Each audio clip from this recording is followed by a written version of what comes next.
ఇటీవల ఆత్మహత్య చేసుకున్న గీతాంజలి అనే మహిళా కేసులో రాంబాబు అనే వ్యక్తిని తెనాలి పోలీసులు అరెస్టు చేశారు.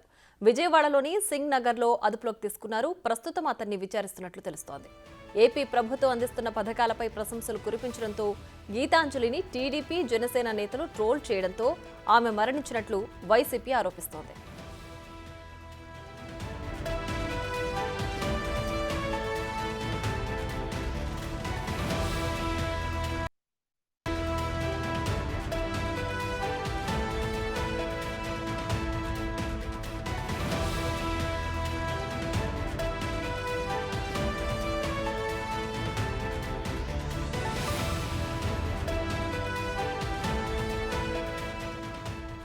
ప్రస్తుతం ఏపీ రాజకీయాలు గీతాంజలి సూసైడ్ చుట్టే తిరుగుతున్నాయి. ఇప్పటికే ఆమె కుటుంబానికి జగన్ 20 లక్షల రూపాయల ఆర్థిక సాయం కూడా ప్రకటించారు.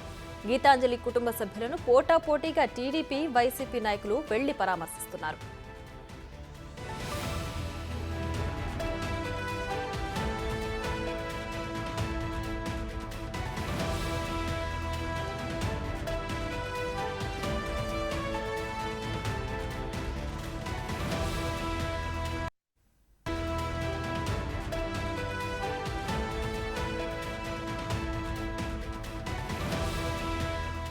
ఇక ఇదే అంశానికి సంబంధించి మరింత సమాచారం మా ప్రతినిధి సాయి అందిస్తారు. సాయి, చెప్పండి, గీతాంజలి డెత్ కేసు రోజుకో రాజకీయ రంగు పులుముకుంటోంది. ప్రస్తుతానికి వైసీపీ, టీడీపీ పోటాపోటీగా వెళ్లి ఆమెను కుటుంబాన్ని పరామర్శిస్తున్నారు. అలాగే ఆర్థిక సహాయం కూడా ప్రకటిస్తున్నారు. ప్రస్తుతానికి ఉన్న డీటెయిల్స్ ఏంటి?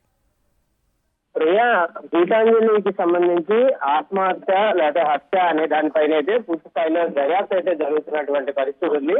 పోలీసులు నిన్న కుటుంబ సభ్యులను కూడా ఉదయం నుంచి సాయంత్రం వరకు ఇంట్రాగేషన్ చేసినట్లు కూడా నిన్న టీవీతో కుటుంబ సభ్యులైనటువంటి అత్తామామ, భర్త బాలచంద్ర కూడా చెప్పడం జరిగింది. ప్రధానంగా కూడా తను ఎవరితో మాట్లాడుతూ జరిగింది, ఈ కామెంట్స్ కి సంబంధించి కానీ లేకపోతే ఈ వ్యవహారంలో ఎవరెవరన్నా ఇన్వాల్వ్ అయ్యారా, తన ఫోన్ కాల్స్ సంబంధించినటువంటి డీటెయిల్స్ కానీ దాని భర్తతో కానీ లేకపోతే ఇంట్లో ఉన్నటువంటి కుటుంబ సభ్యులకు సంబంధించినటువంటి వాళ్ళతో ఏమైనా షేర్ చేసుకోవడం జరిగిందా అనే అంశాలకు సంబంధించి క్లియర్ గా కూడా పోలీసులు అయితే కుటుంబ సభ్యుల నుంచి కూడా వివరాలు అయితే సేకరించినట్లు కూడా మనకి కుటుంబ సభ్యులు అయితే చెప్పడం జరిగింది.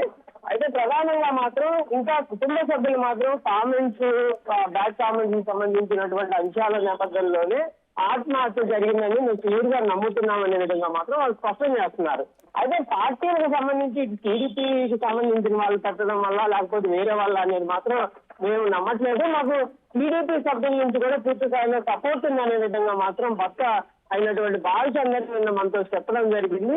నిన్న మేము టీవీ వెళ్ళినటువంటి సమయంలో టీడీపీకి సంబంధించినటువంటి శ్రేణులు కూడా తమ కుటుంబ సభ్యులను పరామర్శించడానికి వచ్చారనే విధంగా కూడా చెప్పినటువంటి పరిస్థితి ఉంది. ఏదైనప్పటికీ మాత్రం దర్యాప్తు అయితే జరుగుతున్నటువంటి పరిస్థితి ఉంది. కానీ ఇంకా ఆత్మహత్యకు సంబంధించినటువంటి అంశాలమైన వస్తున్నటువంటి ప్రశ్నలకు మాత్రం ఆన్సర్ ఇంకా దొరకట్లేదు అనే విధంగా మాత్రం చెప్పుకోవచ్చు. ఎందుకంటే ఆమె ఎందుకు బయటికి వెళ్ళడం జరిగింది, అసలు ఆత్మహత్యకి ఏ విధంగా జరిగింది, అక్కడ జరిగినటువంటి ఇన్సిడెంట్ కానీ గీతాంజలి డెడ్ బాడీకి సంబంధించినటువంటి పరిస్థితులను చూస్తే మాత్రం ఎక్కడా కూడా సింక్ అయినటువంటి పరిస్థితులు లేవు అనే విధంగా మాత్రం ఇంకా విశ్లేషకులు మాత్రం ఇంకా దానిపైన అనుమానాలను వ్యక్తం చేస్తున్నారు. అయితే మాత్రం సామాన్య ప్రజలు సైతం దీనిపైన ఆసక్తిని చూపిస్తున్నటువంటి పరిస్థితి అయితే క్లియర్ గా ఉంది. కంపల్సరిగా ఈ కేసుకు సంబంధించి డీటెయిల్స్ ని పోలీసులు దర్యాప్తు చేపట్టాలి.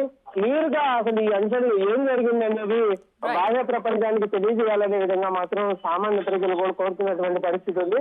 ప్రస్తుతం పోలీసులు అయితే ఒకరిద్దరిని అదుపులోకి తీసుకున్నటువంటి సిచ్యువేషన్ కూడా తెనాలి పోలీస్ స్టేషన్ లో జరుగుతుంది. వాళ్ళని కూడా ఇంట్రాగేషన్ చేస్తున్నటువంటి పరిస్థితి అయితే ఉంది. Priya, right Sai, thanks for the updates.